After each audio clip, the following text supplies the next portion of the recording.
Hey everybody, it's Mark again. I decided to go ahead and look at this clock. And remember I was telling you about the three different sections, 3A, 3B, and 3C. And I'm going to get back to that.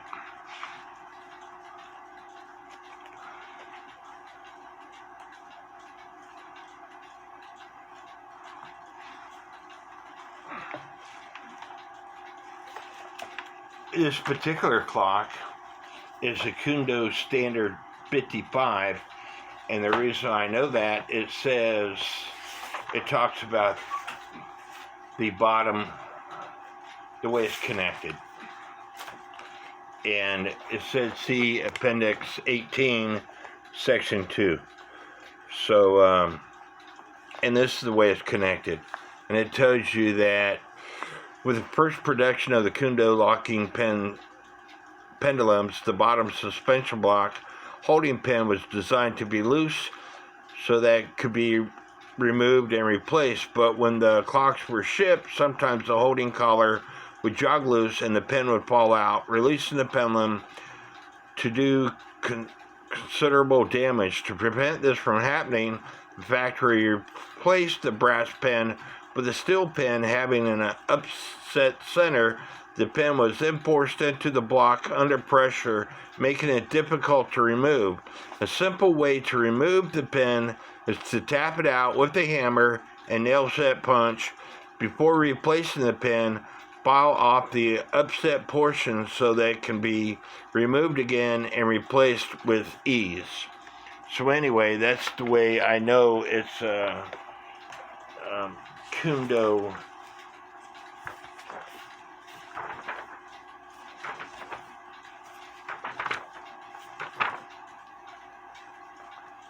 Standard 55. But with this plate removed, with this locking section removed, the wire suspension spring might have a little kink in it. I haven't examined it that much, but the point of this video is to show you how to get the clock in beat if you have a perfect suspension spring. So as I was telling you, you want to level it up so that the pendulum is not touching the cup. Remember, this section right here is called the cup. It's the very center that the pendulum turns in, and so I have to level this clock up. So stand by. The pendulum is no longer hitting the cup, and you know, this could take you a while to level the clock up because the pendulum has to rotate and you have to make sure it's not hitting the cup whatsoever. And if you have a fan going that will interfere with the pendulum, it's going to mess you up.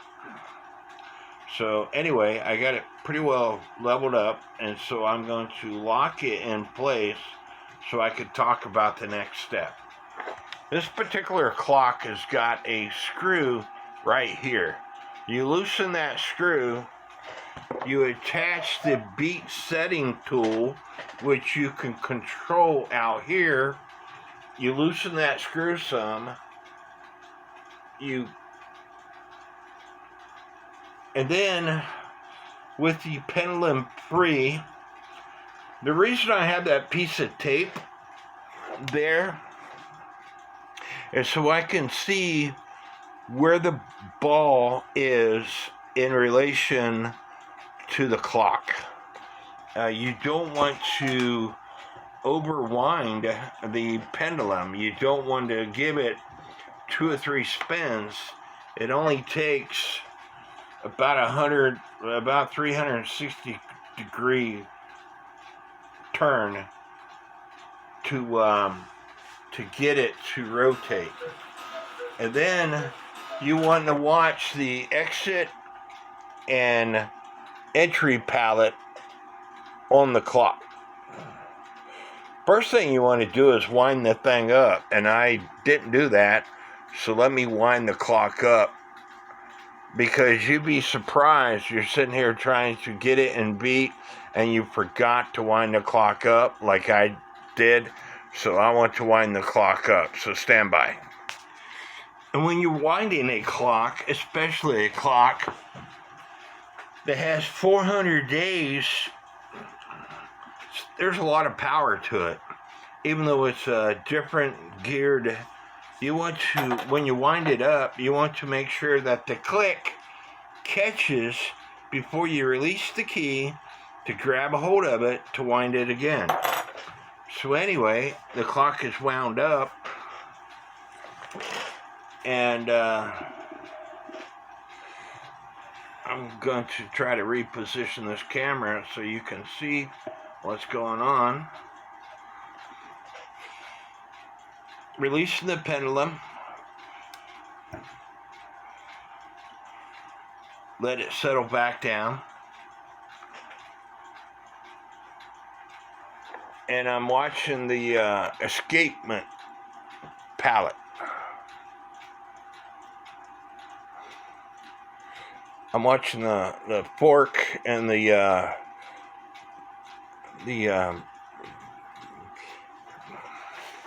burge assembly. So with that screw loosened up, I can control setting the beat of this clock from out here.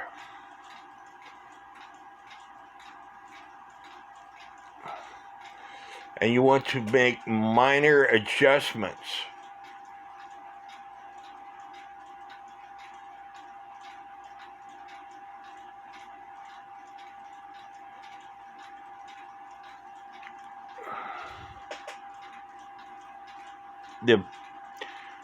The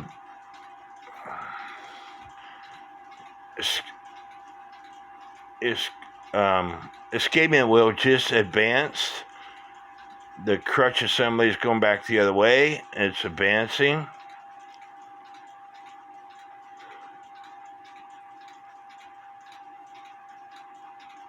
It advanced again. But getting back to the tape.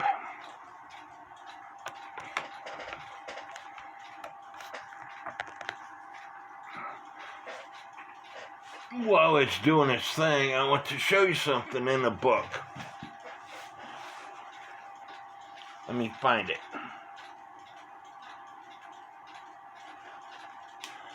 You can watch that do its thing while I'm looking for...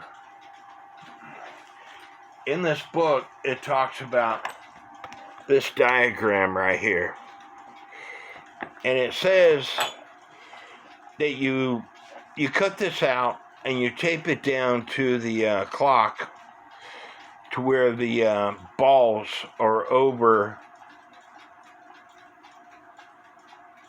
these three main pieces here. And then you want to watch the balls versus the clock coming in and out of the escapement wheel. And so if I was to cut this out and put it on the base of the clock, if the taped ball clicks right here on this line right here, then I want it to click on this line over here also. If it clicks down in this area, then I know that I need to adjust the with the beat setting tool. And so if you read all this information here, it'll tell you basically what I just said. But you want the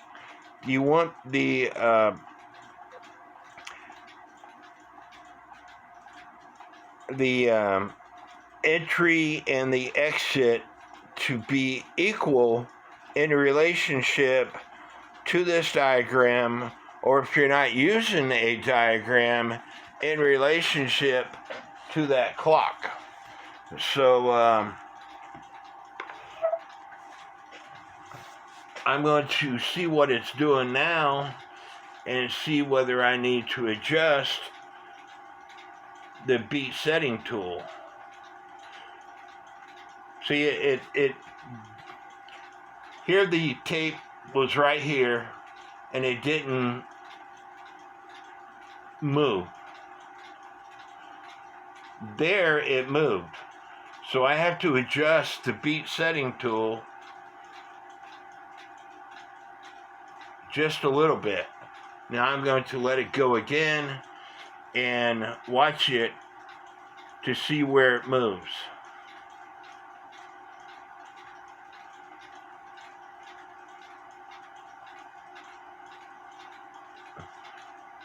I don't think I wound it enough. There, it moved right there. So it moved right here in this area right here. So I want it to move 180 degrees in the opposite position of where that tape is. When that tape ball gets to this ball over here, I want it to click. And if it doesn't click, then I need to adjust the beat setting tool. So let's see what happens.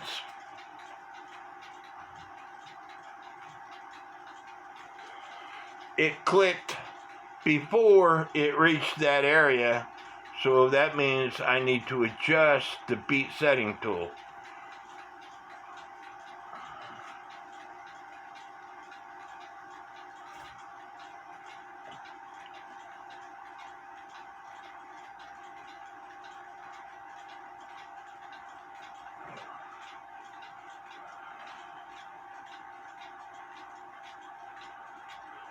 And sometimes you have to watch this thing several times to figure out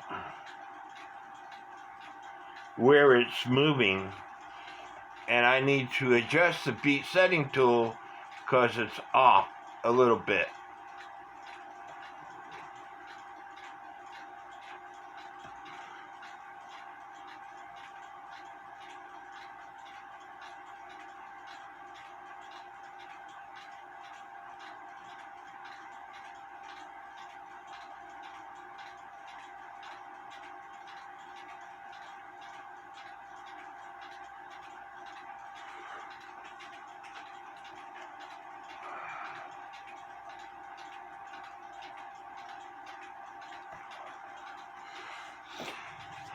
Anyway, this is why Horolovar designed this beat setting tool, so you can make adjustments out here. If you were to make adjustments here, even though you think you're making minor adjustments, you're making major adjustments. With the handle out here, you're making minor adjustments. Anyway, that is all I'm going to do in this video. And I hope this helps. Again, if you're going to collect these clocks, if you're going to work on these clocks, purchase the Horolovar, however way you pronounce that. I'm sorry, I'm very bad with names. The 400-Day Clock Repair Guide by Charles Twilliger. An American designed the torsion clocks. The Germans perfected the torsion clocks. An American, Charles Twilliger, I believe he's American, wrote the book on repairing these clocks that everybody talks about. So, a circle of life, I guess. Anyway, don't forget to hit that subscribe button, and God bless.